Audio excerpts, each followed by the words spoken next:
선한 능력 가집시다. 아멘. 2년 전에 제 친한 동기 하나가 경상도 풍기에 부임을 했습니다. 풍기 하면 유명한 곳이 있습니다. 인견, 사과, 그리고 인삼입니다. 얼마 전에 친구 집에 방문을 했는데 집에 돌아오는 길에 홍삼 엑기스라고 하면서 아주 귀한 것이라고, 쉽게 구할 수 없는 것이라며 제 차에 실어 주었습니다. 그러면서 홍삼에 대해서 애찬을 했습니다. 홍삼은요, 인삼에서 시작되는 것입니다. 인삼을 재배하는데 아무나 재배할 수 없다고 합니다. 물의 양이랑 이 온도 조절이 굉장히 중요해 가지고 아무나 할 수 없고 아주 쉽게 말라버리거나 망치는 것이 인삼 재배라고 해요.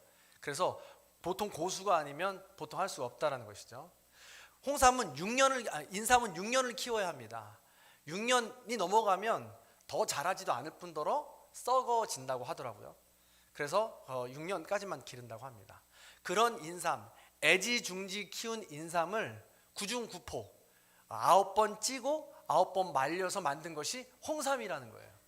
그래서 인삼의 모든 독소를 빼내가지고 귀하게 정성스럽게 보호하여서 만든 것이 우리한테 다가오는 홍삼이라는 것이죠.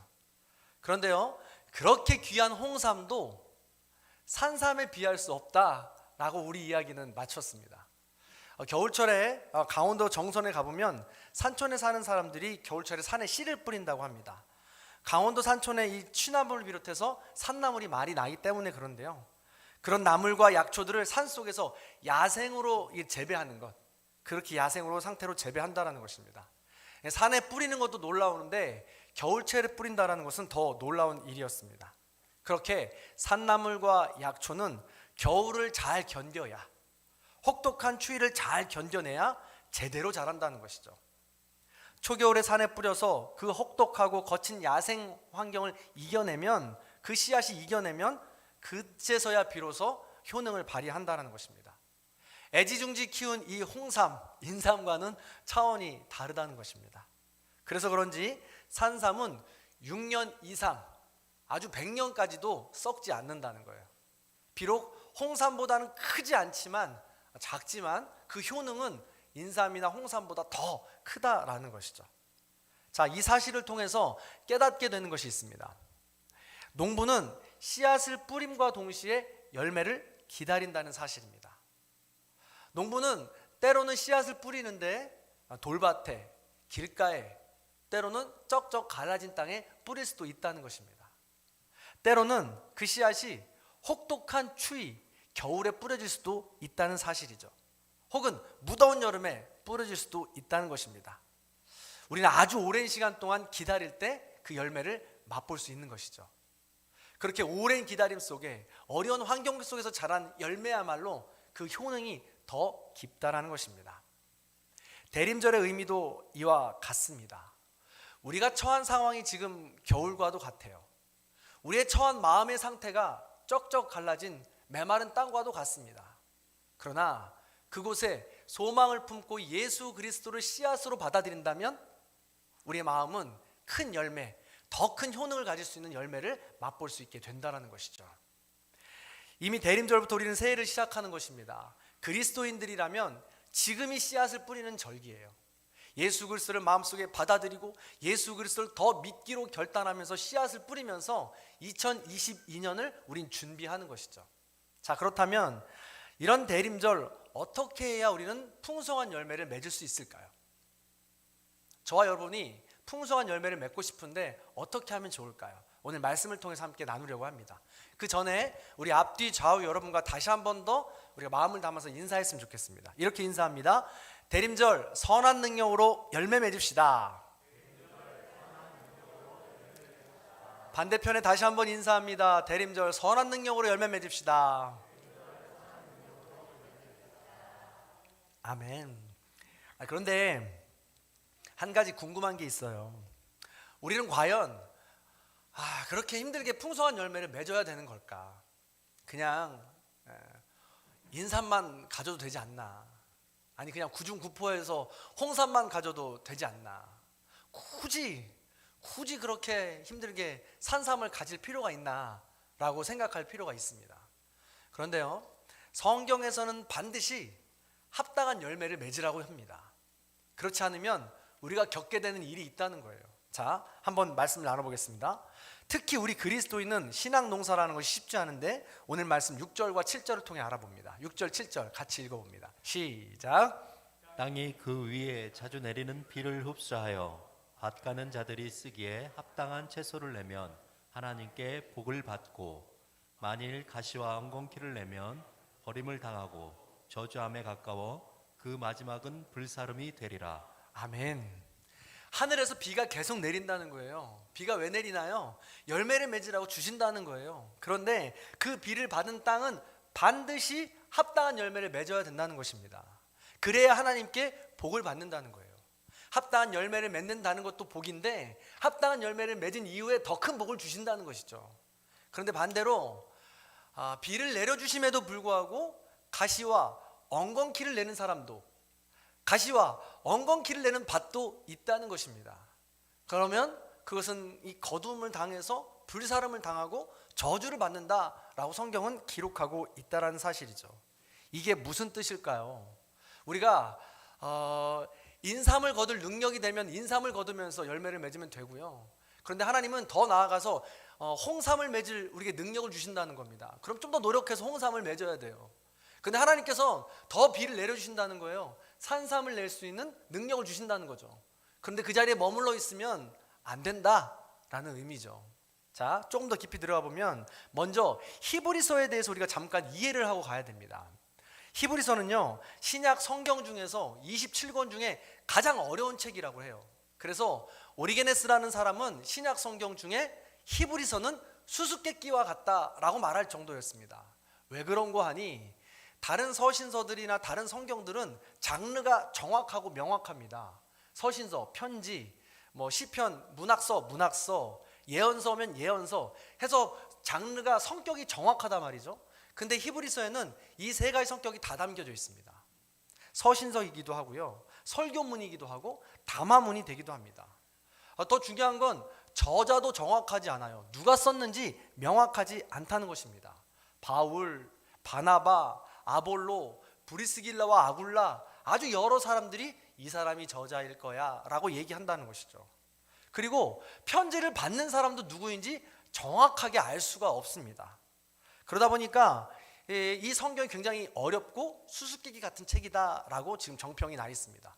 그럼에도 불구하고 신학의 가치가 굉장히 중요해서 27권 중에 정경으로 아주 딱 뿌리 잡아서 이렇게 잡고 있게 된다는 것이죠.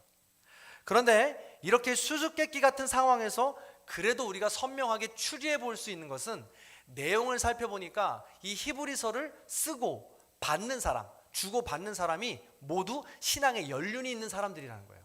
어떻게 알 수 있는고, 히브리서를 쭉 읽어보면 구약의 율법을 계속해서 인용해서 이야기하고 있습니다. 그 얘기는 쓴 사람도 구약의 율법에 정통한 사람이고 받는 사람도 구약의 율법에 잘 아는 사람이라는 이야기입니다. 그래서 쓴 사람이나 받는 사람 모두 교사 내지는 율법학자 정도의 신앙의 연륜이 깊은 사람들이라는 것입니다. 그래서 이제 막 신앙을 시작한 초보자들 거기서 머물러라? 아니라는 거예요. 더 나아가서 이 히브리서가 쓰였던 연대를 보니까 큰 박해를 두 가지 이야기합니다. 그래서 이 신약 성경이 쓰여질 때에 큰 박해가 뭐가 있었을까 두 가지를 살펴보니까 두 가지를 이야기합니다. 하나는 주후 64년경에 네로 황제 시대에 일어난 박해입니다. 또 하나는 85년도에 일어난 도미티아누스 때 행했던 이 박해입니다. 그래서 히브리서를 계속 읽다 보면 큰 박해가 있었는데 또 다른 박해가 올 것이다 라는 내용이에요. 그러다 보니까 언제쯤 쓰였을 거라고 우리가 추측할 수 있냐면 첫 박해 때 네로 황제 때 박해 때는 지났는데 아직 도미티아누스 때 박해는 오지 않은 그 중간 시대입니다. 여전히 박해를 다 마치지 않고 힘들고 어려운 시간, 우리나라를 다시 찾지 못하고 힘들고 어려운 시간을 보내는데 곧 다시 박해가 찾아온다라는 이 어려운 예언을 지금 이야기하고 있다는 사실이죠. 그러니 이스라엘 백성들의 상황이 지금 녹록치 않습니다. 이들은 하나님의 자녀들입니다. 그런데 그 상황은 한겨울 같아요.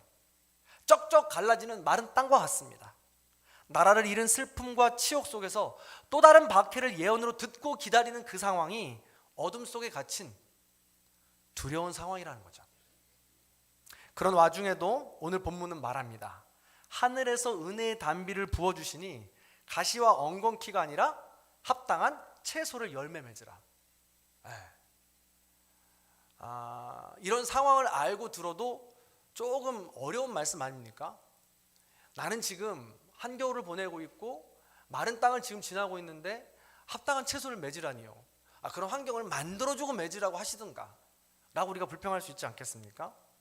자, 그런 시대 상황이다라는 것을 머릿속에 염두에 두시기 바랍니다. 우리 시대도 그런데 마찬가지입니다. 예수님은 우리 마음속에 오시는데, 오늘도 오시는데, 오신다고 해서 우리 상황이 한순간에 한겨울이 봄처럼 바뀌지 않아요. 한순간에 얼어붙었던 우리의 모든 상황이 봄눈 녹듯이 녹지 않는다는 것입니다.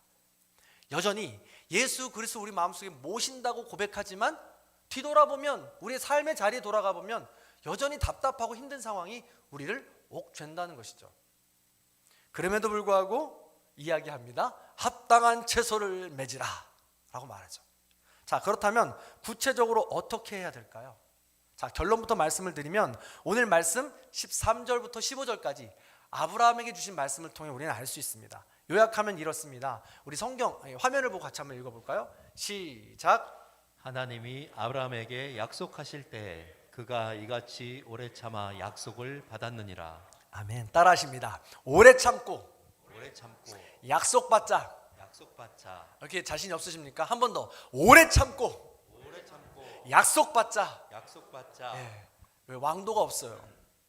오래 참아야 합니다. 겨울 참아내야 되고요. 갈라진 땅 참아내야 한다고 말합니다. 대신에 신실한 약속, 반드시 이루어질 약속, 하나님의 약속이 있다라는 그 마음을 갖고 우리는 오래 참아야 된다라고 말하고 있는 것이죠.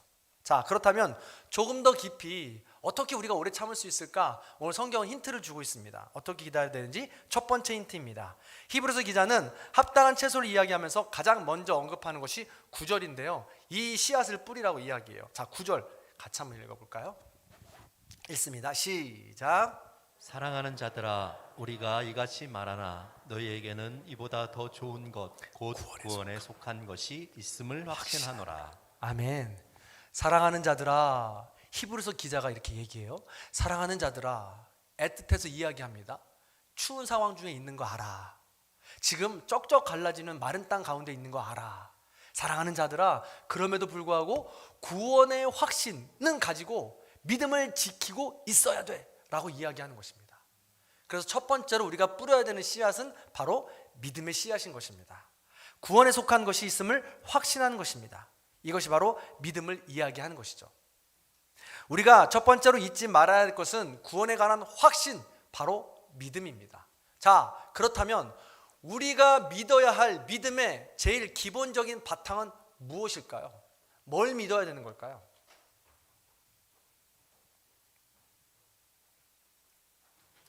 첫 번째는 하나님은 창조주시라는 겁니다. 하나님은 창조주시요, 나는 피조물이라는 거예요. 하나님은 나의 주인이시요, 나는 그의 아들이요 딸이요 종이라는 사실입니다. 하나님은 천지를 지으신 분, 이 사실을 믿어야 되는 거예요. 이게 시작입니다. 두 번째, 하나님은 그렇죠? 두 번째, 근데 나는 그 주인을 버리고 내 중심으로 살아갔다는 것입니다. 하나님을 주인 삼고 살아야 되는데 내 삶의 주인을 나로 삼고 살아갔다는 거예요. 이게 뭐예요? 죄를 지었다는 것입니다. 그래서 우리는 죽을 수밖에 없게 되었다는 것이죠. 그러나 세 번째, 하나님은 우리를 죽기까지 사랑하셔서 예수 그리스도를 보내주셨다는 사실입니다. 그래서 그것을 믿는 겁니다. 나를 위해서 이 땅에 예수 그리스도를 보내주셨다는 사실을 믿는 것입니다. 이게 믿음의 기초 골격이에요. 하나님은 나의 주인이시오 창조주이십니다. 나는 그걸 버리고 죄인이 되었습니다. 그러나 하나님은 다시 나를 사랑하셔서 예수를 보내주셔서 영생을 얻도록 구원에 이르게 하셨습니다. 이 틀이 있어야 된다는 것이죠. 이게 바로 믿음의 기본이라는 것입니다. 믿음의 씨앗이라는 거예요. 이것은 우리가 처음 예수 그리스도를 믿을 때 갖게 되는 믿음의 골격입니다. 그런데요, 이 믿음의 골격을 갖고 우리가 그 자리에 멈추면 안 된다는 거예요. 히브리서 6장에 오늘 우리가 읽지 않았지만 이 앞부분에 보면 이 편지를 받는 이들도 이미 세례를 받았어요. 안수를 받았습니다. 성령 충만함을 받아서 은사를 받아가지고 각종 경험을 다 했습니다. 그럼에도 불구하고 가시와 엉겅퀴를 내는 사람이 있다는 거예요. 이 믿음의 골격에 건강하게 자라지 못한 사람이 있다라는 사실입니다. 그래서 히브리서 기자는 이야기합니다. 제일 기본 골격으로 잊지 말아야 될 것, 버리지 말아야 될 것은 바로 믿음이다. 구원의 확신에 대한 믿음이다 라는 것입니다. 그래서 단순히 그 믿음을 가지고 우리가 더 큰 자리로 나아가지 않으면 가시와 엉겅퀴를 내는 존재밖에 될 수 없다라는 것이죠. 자, 코로나19가 확산되면서 가장 무서운 것이 무엇입니까? 물론 코로나에 우리가 걸려서 몸과 마음이 힘들어지는 것입니다. 물론 그것도 힘든 것인데요, 두려운 것인데, 그러나 더 무서운 것은 코로나로 인해서 우리의 영적 믿음조차 지금 죽어가고 있다는 사실입니다. 이것이 더 무서운 것입니다. 어느 개신교 단체에서 발행한 잡지에서 다음과 같은 글이 게재되었어요. 제가 제목만 읽어드리면 이렇습니다. 44, 11, 77.5. 이 숫자들은 오늘 우리 한국교회가 직면한 현실이며 또한 과제를 반영하고 있다는 점에서 주목할 만하다라는 것입니다. 이 숫자가 뭐냐면요, 44는 국민의 44%가 코로나19의 확산에 교회에 영향이 있다고 인식한다는 사실입니다. 거의 절반이 지금, 국민의 절반이 지금 이 코로나 전염에 교회가 영향이 있다고 지금 생각한다는 사실이에요. 두 사람 중에 한 사람이 말이죠. 그리고 10일은 정부의 공식 발표한 이 코로나19 감염 전체 경로가 종교시설 관련이 이 11%에 관련이 있다라는 사실입니다. 그리고 더 충격적인 것은요, 77.5입니다. 이게 뭐냐면 비개신교인들, 즉 믿지 않는 사람들의 77.5%가 교회가 감염병 확산과 관련이 있다는 것을 인식하고 있다는 사실입니다. 거의 80%예요. 물론 10명 중에 8명이 엄청난 숫자인데요. 지금 이런 그 조사 결과에 의하면 물론 교회가 또 책임이 있습니다. 그래서 회개해야 되고요, 더 조심히 방역도 해야 되고 해야 합니다.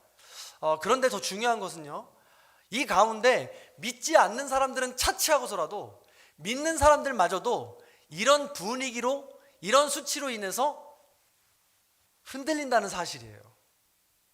이런 사실들로 인해서 믿음을 저버린다는 사실입니다. 하나님은 살아계시고 천지주이시며 나는 그의 아들이고 종이며 그분께서 나를 구원하시기 위해서 예수 그리스도를 보내셨다라는 놀라운 그 사실, 그 믿음마저도 버린다는 사실이죠. 흔들린다는 사실이죠. 그래서 지금 히브리서 기자는 혹독한 겨울을 보내면서도 그 믿음, 구원의 확신에 대한 것은 절대 놓지 말아라 하고 지금 이야기하고 있는 것입니다. 영어 속담에 이런 속담이 있어요. 제 발음이 좋지 않지만 들어보시면 Don't throw the baby out with bathwater. 이게 뭐냐면요, 목욕물과 함께 아이를 버리지 마세요라는 이 속담입니다. 우리가 탐스럽게 너무나도 귀하고 소중한 아이를 목욕시킬 때를 상상해 보세요. 이 아이를 목욕을 다 시킨 다음에 물을 버려야 하잖아요. 그때 물을 버릴 때 어떻게 하시나요, 여러분은? 아이를 다 씻기고 난 다음에 아이가 있는데 그냥 목욕물을 들어서 다 버리시나요? 안 그러잖아요. 그 소중한 아이를 아주 귀하게, 아주 소중하게 다뤄서 안고 난 후에 그 목욕물을 확 버리는 거 아니겠습니까? 그런데 요즘 형태가 이렇다는 거예요. 기독교 이미지와 우리의 모든 흔들리게 하는 그런 환경들과 여건들 속에서 그 모든 것들을 통해서 믿음마저도 그냥 버려버리는 거예요. 구정물과 함께 예수 그리스도를 그냥 버려버린다는 것입니다. 우리가 그런 시대, 무서운 시대를 지금 살아가고 있다는 것이죠. 그래서 히브리서 기자는 혹독한 겨울을 보내고 있음에도 불구하고 목욕물과 함께 아이를 버리지 마라, 믿음을 흔들리지 마라 라고 지금 이야기하고 있는 것이죠. 그래서 우리는 이렇게 첫 번째로 믿음의 씨앗을 뿌려야 하는 것입니다. 자, 두 번째, 오래 참아 약속을 받기 위해서는 또 어떤 씨앗을 뿌려야 될까? 자, 10절 말씀을 같이 한번 읽어보겠습니다. 10절입니다. 같이 읽어볼까요? 시작. 하나님은 불의하지 아니하사 너희 행위와 그의 이름을 위하여 나타낸 사랑의 의미 성도를 섬긴 것과 이제도 섬기고 있는 것을 잊어버리지 아니하시느니라. 아멘. 두 번째 씨앗은 바로 사랑의 씨앗입니다. 사랑으로 이미 성도를 섬긴 것 내가 안다, 이제도 앞으로 섬길 것 내가 잊어버리지 않을 것이다 라고 하나님 말씀하십니다. 할렐루야. 하나님이 잊지 않으신다는 거예요. 뭘 잊지 않으시냐? 사랑한 걸 잊지 않는다는 거예요. 사람은 그 사랑을 받아서 잊어버릴지라도 하나님은 그 사랑을 받아서 잊어버리지 않는다는 사실입니다. 그래서 우리는 쉬지 않고 사랑의 수고, 씨앗을 뿌려야 된다는 거예요. 그런데 기억했으면 좋겠어요. 성도 여러분, 사랑의 씨앗, 사랑은 무엇인가요? 성경에서 말하는 사랑은요, 사랑할 수 없는 사람을 사랑하는 것이 사랑이라고 이야기합니다. 사랑할 수 있는 사람을 사랑하는 건 당연한 거예요. 더 쉬운 예로 그냥 사랑할 수 있는 사람을 사랑하는 건 인삼재배예요. 사랑할 수 없는 사람을 사랑하는 것이 산삼재배예요. 차이가 느껴지십니까? 인삼재배도 어려워요. 사랑해야 되는 사람을 사랑하는 것도 사실 어렵죠. 근데 그것을 더 넘어서서 사랑할 수 없는 사람을 사랑하는 건 더 어려운 일이에요. 그럼에도 불구하고 하나님이 잊지 않으신다고요. 그래서 사랑하라고요. 그래서 말씀하고 있는 것입니다. 지금 사랑할 수 없는 사람이 내 옆에 있습니까? 사랑하고 싶지 않은 사람, 꼴도 보기 싫은 사람이 내 옆에 있습니까? 그렇다면 하나님이 기억하지 않고 더 크게 기억하며 또 앞으로 더 큰 산삼의 효능을 주시기 위해서 보내준 사람이라고 아멘하고 받아들이시기 바랍니다. 감사합니다. 아멘 해주셔서. 네. 있긴 있으신가 보네요. 네. 그래서 아멘하고 받아들이셨으니까 그렇게 사랑하셔서 이 산삼의 효능, 하나님께서 잊지 하시는 놀라운 은혜를 받아 누리시는 저와 여러분들이 되기를 간절히 소망합니다.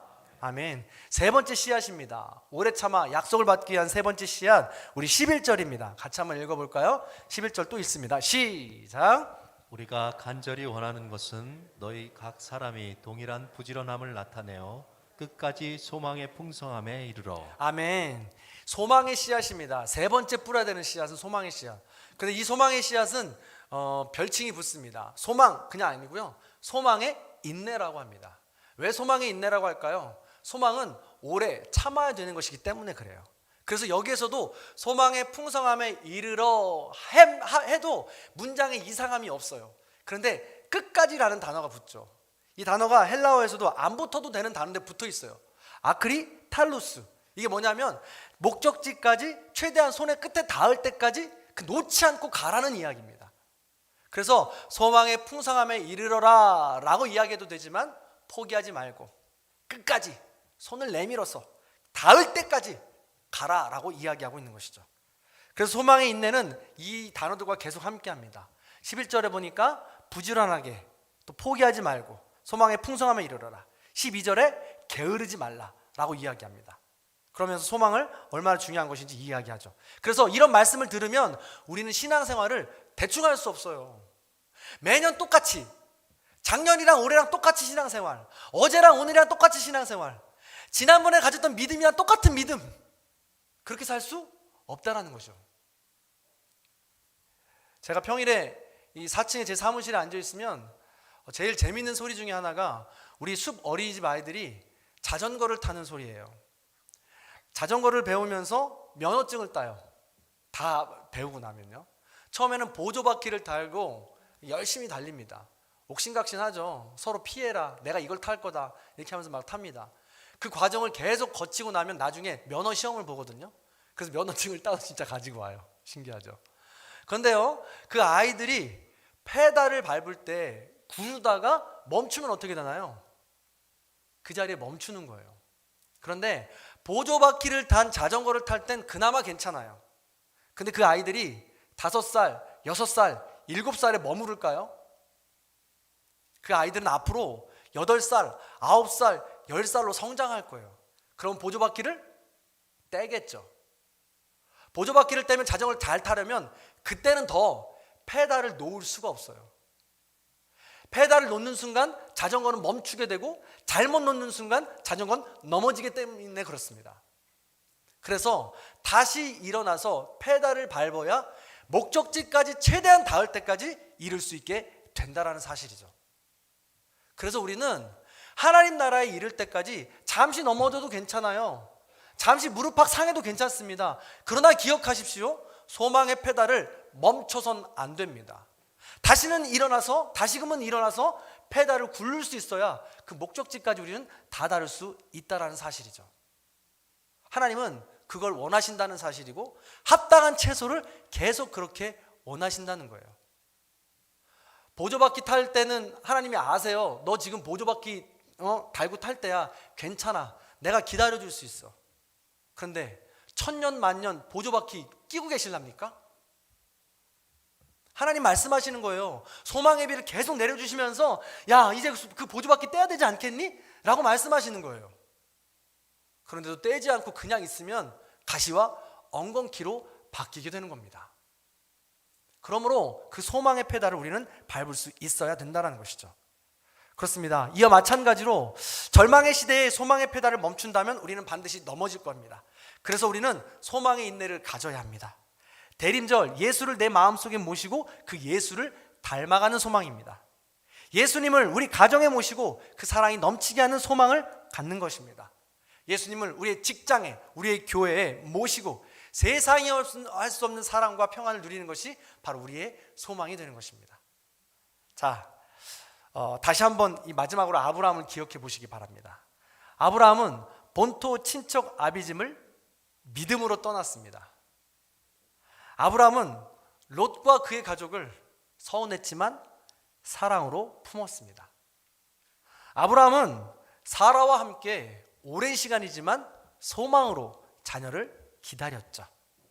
그래서 아브라함은 25년이라는 어마어마한 시간을 기다려서 결국 약속을 받아낸 것입니다.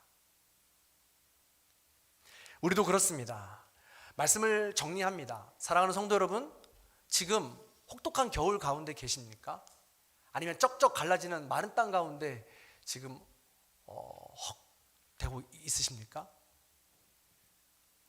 그럴 때 우리는 포기하지 말고 믿음과 소망과 사랑의 씨앗을 뿌려야 합니다. 그러면 하나님께서는 그 약속을 우리에게 지켜주시는데 우리가 전혀 알 수 없는 방법으로, 우리가 전혀 알 수 없는 때에 반드시 하나님은 그 약속을 이뤄주신다는 사실입니다. 내 때라면 더 감사하지만 내 자녀 때라도, 그 자녀 때라도 그건 반드시 이루어진다는 사실입니다. 그 믿음과 그 소망과 그 사랑으로 우리는 계속해서 씨앗을 뿌리고 합당한 채소를 맺어야 되는 것이죠. 마지막으로 한 가지 이야기만 해드리고 마치려고 합니다. 믿음과 사랑과 소망의 씨앗을 뿌린 여인의 이야기죠. 6.25 전쟁이 치열하던 1950년 어느 날 이 38선을 남하할 때 민간 목장을 한 인민군 첩자들이 이 피난민 속에 들어와 있었습니다. 이들은 이 피난민 속에서 유엔군과 우리 국군의 이 상황을 보고합니다. 어디로 갈 거다? 지금 무슨 작전 중에 있다? 어디쯤에 왔다? 그래서 번번이 이 후퇴하면서 계속 어려운 일을 겪게 됩니다. 그래서 우리 안에 첩자가 있나 보다 해서 유엔군에서 색출하게 되는데 아니나 다를까 이 인민군 첩자 간첩들을 찾아낸 것이죠. 그래서 색출해 내가지고 봤더니 몇 명 되는데요, 이 사람들을 데리고 이제 계속해서 남하합니다. 그런데 국군의 이 여력이 다 되지 않아서 이 간첩들까지 포로로 데리고 내려가면서 우리가 신경을 곤두서는 게 너무 힘든 거예요. 그래서 결국 총사령관에서 그들을 그냥 처형하라고 명령이 떨어집니다.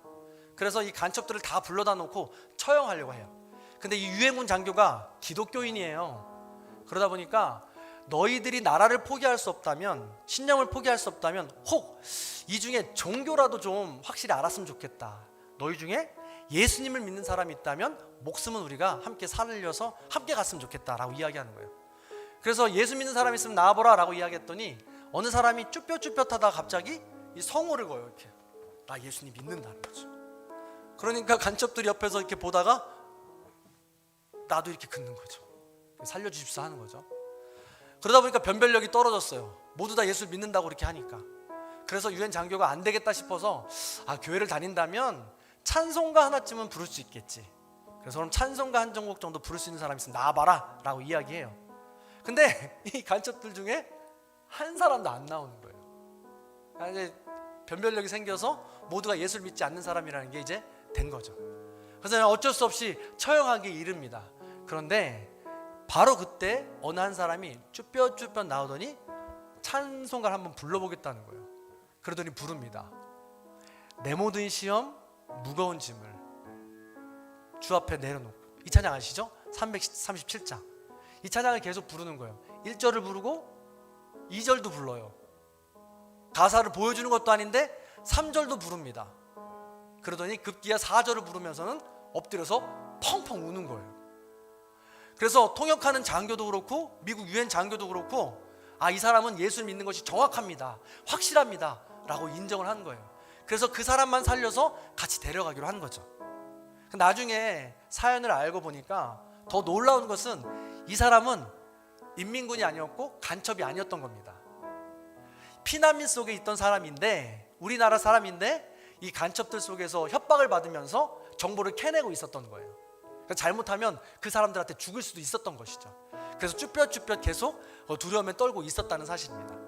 더 놀라운 건요, 이 사람은 한 번도 교회를 가본 적이 없는 사람이라는 거예요. 그래서 이 찬송가를 그럼 어떻게 알게 됐냐라고 물었죠.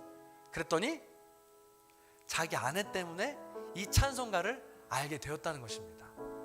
알고 보니까 이 사람은 교회 다니는 걸 너무나도 싫어했던 사람이에요. 자기 아내랑 결혼했는데 아내에게 교회 가지 말라고 그렇게 핍박했던 사람입니다. 그렇게 교회를 가지 말라고 핍박했음에도 불구하고 아내가 교회를 가요? 그러면 술을 진탕 먹고 교회를 찾아가서 머리채를 잡고 집으로 끌고 오는 거예요. 그 자리에서 때리기를 일삼았던 거죠. 그러면 아내는 그 시간을 지내면서도 계속해서 포기하지 않고 교회를 가는 거예요. 그럼 다시 남편을 찾아가서 아내를 잡고 집으로 데려와서 때리는 거죠. 이 일을 계속 반복했던 거예요. 특징이 있었는데요, 그렇게 잡혀와서 집에서 밥을 하고 설거지를 할 때 아내가 노래를 부른다는 거예요. 그 노래가 337장이었던 거예요. 왜 이 노래만 불렀냐? 이 노래, 내 모든 시험 무거운 짐을 주 앞에 내려, 이 모든 가사가 자기에게 들려주는 노래 같아서 이 노래만 그렇게 불렀다는 거예요. 그럼 이 노래만 부르면 이 남편은 술이 취해서도 이렇게 조롱하는 거죠. 비웃는 거죠. 이 바보 천치야, 교회를 10년이나 다녔으면서 수년을 다녔으면 노래 하나 그거밖에 못 배웠냐? 라고 이야기를 하는 거죠. 그럼 아내는 뭐라고 해요?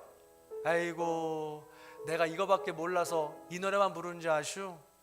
난 교회 가서 당신을 위해서 기도도 한다오. 언젠간 모르지만 당신이 돌아올 것을 믿고, 언젠간 모르지만 당신이 중직이 될 것을 믿으니 내가 그것을 놓고 기도한단 말이오 라고 이야기를 했더라는 것입니다. 이런 상황이, 스토리가 있었던 거죠. 이런 상황에서 전쟁이 나서 둘은 헤어지게 되었던 것이고, 목숨을 잃을 뻔했던 절체절명의 시간에 그 남편은 그 찬양으로 목숨을 구하게 되었다는 사실입니다. 아내는 10년이 넘게 믿음과 소망과 사랑의 씨앗을 포기하지 않고 뿌린 것입니다. 그 열매는 남편이 받아 누리게 된 것이죠. 그리고 그 이후에도 남편은 신앙생활을 잘 했겠죠. 남편은 지는 석양 앞에서 이 337장을 목 놓아 울면서 부릅니다. 그리고 다른 삶을 결단하게 된 것이죠. 사랑하는 성도 여러분, 지금 삶이 여러분 계신 곳에서 지금 어렵고 힘든 삶, 차가운 바람이 부는 겨울과 같은 삶일 수도 있습니다. 아무리 기도해도, 아무리 찬양해도 쩍쩍 갈라진 이 마른 땅과 같은 이 삶이 도무지 나아질 기미가 보이지 않는 것 같을 수도 있습니다. 그럼에도 저는 이렇게 오늘 말씀을 통해서 여러분에게 용기를 권면합니다. 포기하지 마시고 오래 참아 약속을 받아 누리시기를. 그때는 하나님께서 반드시 이루어 주신다는 사실을.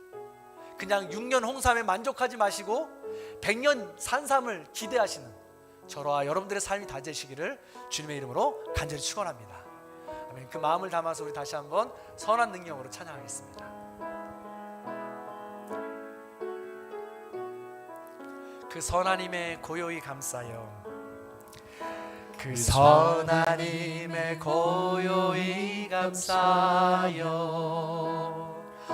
그 놀라운 평화를 누리며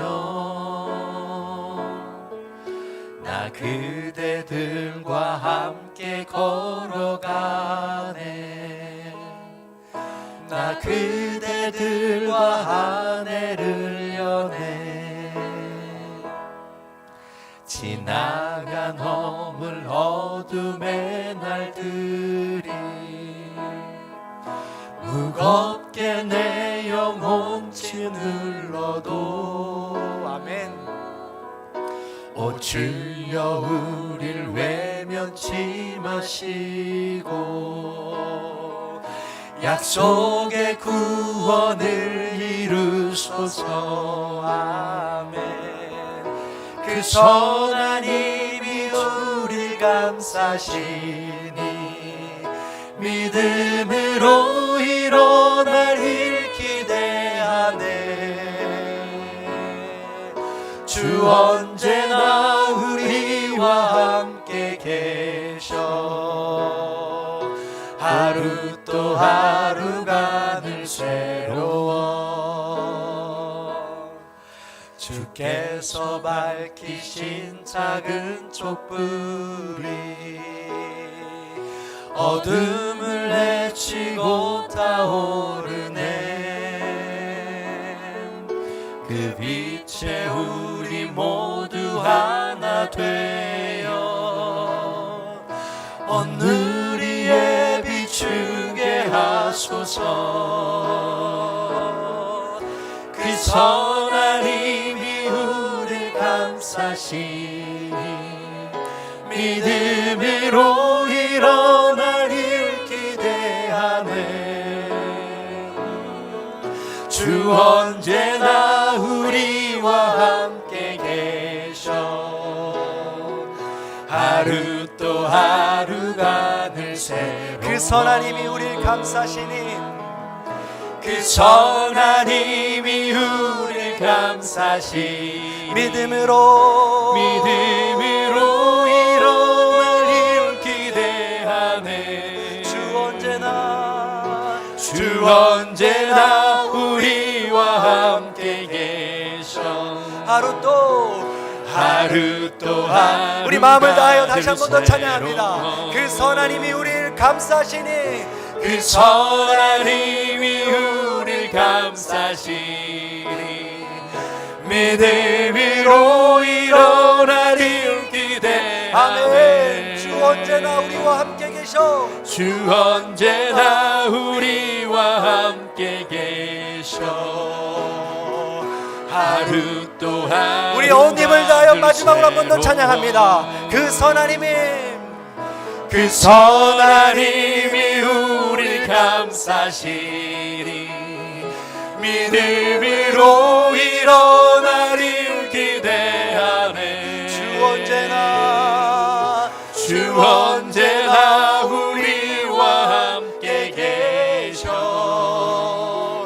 하루 또 하루가 늘 새로워.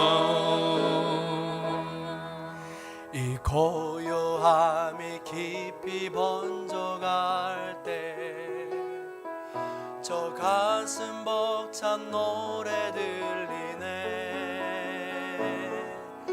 다시 하나가 되게 이끄소서. 당신의 빛이 빛나는 이 밤 그 선하님이 우릴 감싸시니 믿음으로 일어날 일 기대하네. 주 언제나 우리와 함께 계셔. 하루 또 하루가 늘 새로워. 아멘. 이 시간 눈을 감고 조용히 기도하는 시간 같습니다. 가슴에 손을 얹고 기도하는 시간 같습니다. 하나님, 겨울 한복판에 우뚝 서 있습니다. 아무것도 입지 않고 홀로 서 있는 것 같습니다. 메마른 땅에 서 있습니다. 쩍쩍 갈라지는 땅, 소망이 보이지 않습니다. 누구에게도 말하지 못할 아픔과 역경 가운데 지금 있습니다. 하나님, 소망으로 찾아와 주시옵소서. 선한 능력으로 우리에게 임재하여 주시옵소서. 그런 마음 가지고 나 자신을 위해서, 우리 가족을 위해서 아뢰지 못한 모든 것까지도 하나님 앞에 아뢰 수 있는 귀한 시간 됩니다. 그런 마음 가지고 우리 잠시 조용하게 기도하는 시간 같습니다. 주여, 기도합니다.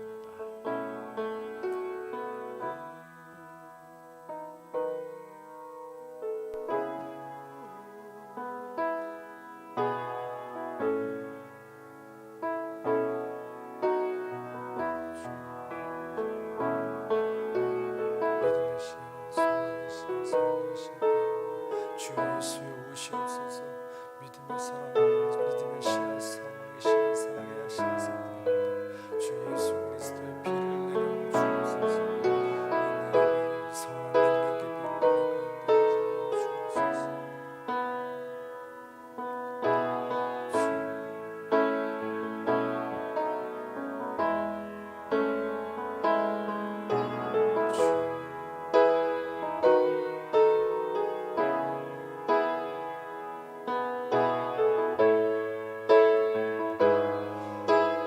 계속해서 기도할 때 우리 가정을 위해서 기도합니다. 특별히 내 남편을 위해서 기도합니다. 내 아내를 위해서 기도합니다. 혹독한 겨울을 살아내고 있는 내 남편, 사랑하는 내 아내, 이 시간들을 잘 이겨나갈 수 있도록 도와주시옵소서. 부부가 함께 앉았다면 손을 잡아주시고 조용하게 우리 함께 또 기도하는 시간 갖도록 하겠습니다. 우리 남편을 위해서, 우리 아내를 위해서, 멀리 떨어져 있는 우리 자녀를 위해서 우리 함께 기도합니다. 힘냅시다. 힘을 냅시다. 힘을 냅시다. 고맙습니다. 감사합니다. 나의 아내여, 고맙습니다. 나의 남편이여. 우리 함께 이 시간을 이겨나갑시다. 어두운 터널을 이겨나가게 하여 주옵소서. 주여 감사합니다.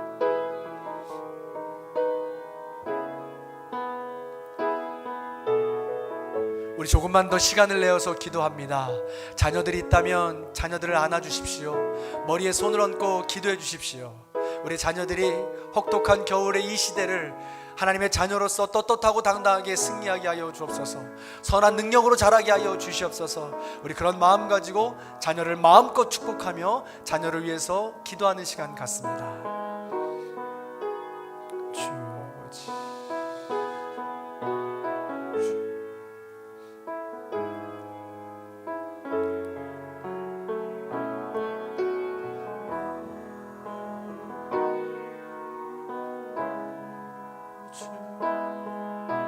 주 임재하소서. 주 임재하소서. 주 함께 하소서.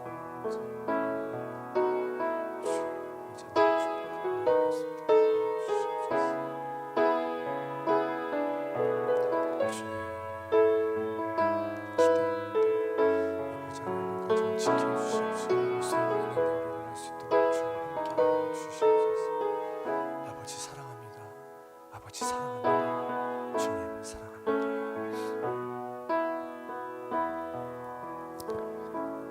하나님, 우리가 지금 혹독한 겨울에 아무것도 입지 않고 산 우뚝 정상에 서 있는 것 같습니다. 이 추운 날씨에 살을 도려내는 이 바람 때문에 너무나도 아프고 힘이 듭니다. 또한 메마른 땅, 쩍쩍 갈라진 땅에 한 채 열매도 맛보지 못하고 배고픈 가운데 있습니다. 그런 우리에게 찾아와 주시옵소서. 선한 능력으로 임재하여 주시옵소서. 하나님의 놀라운 사랑을 폭포수같이 비내려 주시옵소서. 그리하여 우리 포기하지 않게 해주시고 믿음의 씨앗, 소망과 사랑의 씨앗을 뿌리게 하시고 하나님께서 원하시는 열매를 받아 누릴 수 있도록 인도하여 주시옵소서. 그 열매가 우리 가정 가운데, 우리 교회 가운데, 우리 직장 가운데 풍성하게 드러나기 원합니다. 나를 그렇게 사용하여 주시옵소서. 선한 능력으로 사용하여 주시옵소서. 그리하여 내가 가는 곳곳마다 예수 그리스도의 씨앗으로 열매 맺는 삶이 될 수 있도록 인도하여 주시옵소서. 2022년 대림절을 보내며 2021년 대림절을 보내며 2022년을 준비합니다. 우리 모든 성도님들 그 씨앗을 품게 하여 주옵시고 열매를 소망할 수 있는 한 해가 될 수 있도록 도와주시옵소서. 그렇게 함께 하실 주님을 사랑하며 우리를 구원하신 예수 그리스도의 이름으로 간절히 기도하옵나이다.